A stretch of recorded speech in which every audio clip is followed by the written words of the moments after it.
আমরা আমাদের বাসার পেছনে একটি ছোটোখাটো সবজি বাগান করছি। সবজি বাগানটাতে মোটামুটি লাল শাক, ধনিয়া দুবার অলরেডি খাওয়া হয়ে গেছে। তো এখন আবার পুনরায় লাল শাক বীজ বপন করার জন্য বীজতলা রেডি করতেছি। কিছু মাটি কিনে নিয়ে আসছি। এখানে এই মাটিগুলো আমরা সাধারণত হোম ডিপো থেকেই কিনে থাকি। কিছু কিছু ক্ষেত্রে আবার বিভিন্ন গভর্নমেন্টও ফ্রি মাটি দিয়ে থাকে। আমরা অবশ্য কখনো যাইনি যদিও, এই আর কি।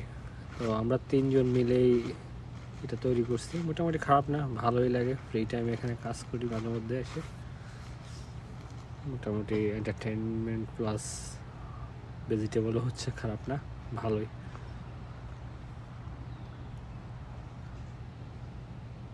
আমরা এখন কৃষি কাজকর্ম নিয়ে ব্যস্ত।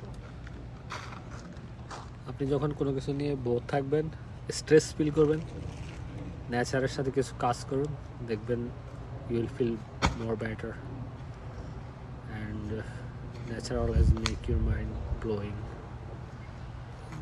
সো কৃষিকাজের মধ্যে একটা আনন্দ আছে, প্লাস শারীরিক মানসিক দুটো জিনিসই ডেভেলপ করে।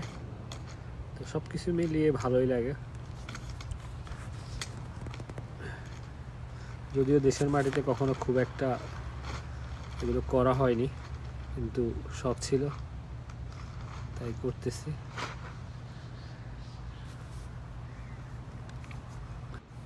আমাদের দেশে দেখা যায় যে অনেক জায়গা, অনেক মাটি নিয়ে আসছে, এখন মাটিগুলো ফেলতে হবে। আমাদের দেশে অনেক সময় দেখা যায় যে অনেক জায়গা জমি, বাড়ির আশেপাশে জমি জমা অনেক কিছু খালি পড়ে থাকে, কিন্তু মানুষ দেখা গেছে যে একটু সময় দিবে, সময় দিয়ে গাছ লাগাবে বা কৃষিকাজকর্ম করবে, মানুষ গুড ফিল করে না, করতেও চায় না। তো কিন্তু বিদেশের বাড়িতে দেখা যায় যে মানুষ অল্প একটু জায়গা পেলে বারান্দায়, টবে বিভিন্নভাবে মানুষ শখ করে এই জিনিসগুলো করে থাকে। এটাই হচ্ছে রিয়েলিটি। আমরা যখন দেশে ছিলাম তখন এগুলো আমাদের কাছে অতটা প্রায়োরিটি পায় নাই, কিন্তু এখন মোটামুটি প্রায় 8-10 বছরের মতো দেশের বাইরে, এখন মনে হচ্ছে এই জিনিসগুলোকে অনেক মিস করি, এগুলোই ভালো লাগে।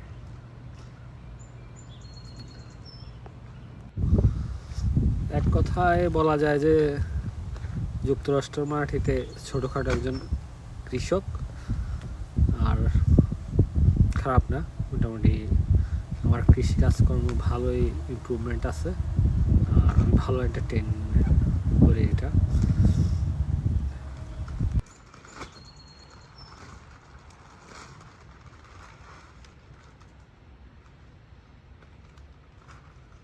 এই মাটিগুলো প্রতি ব্যাগ $2.50 করে কেনা। আমরা এর আগে একবার চাষ করছি, এখন আর একবার দেওয়ার জন্য মাটি ফেলতেছি।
অনেক মাটি আছে, এগুলো সবগুলোই ফেলতে হবে।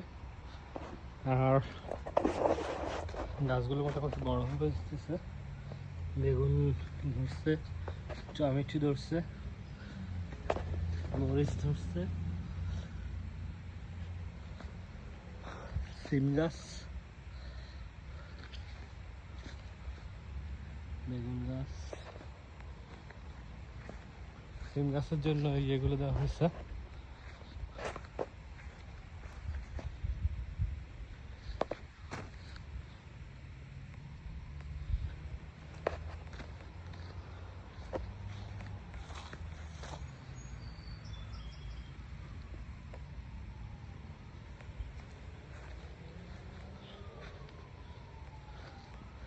এটা একটা মনে হচ্ছে পেয়ার গাছ, এখন পুরোপুরি বড় হয়নি, আস্তে আস্তে বড় হচ্ছে। এই হলো মোটামুটি আমাদের অবস্থা।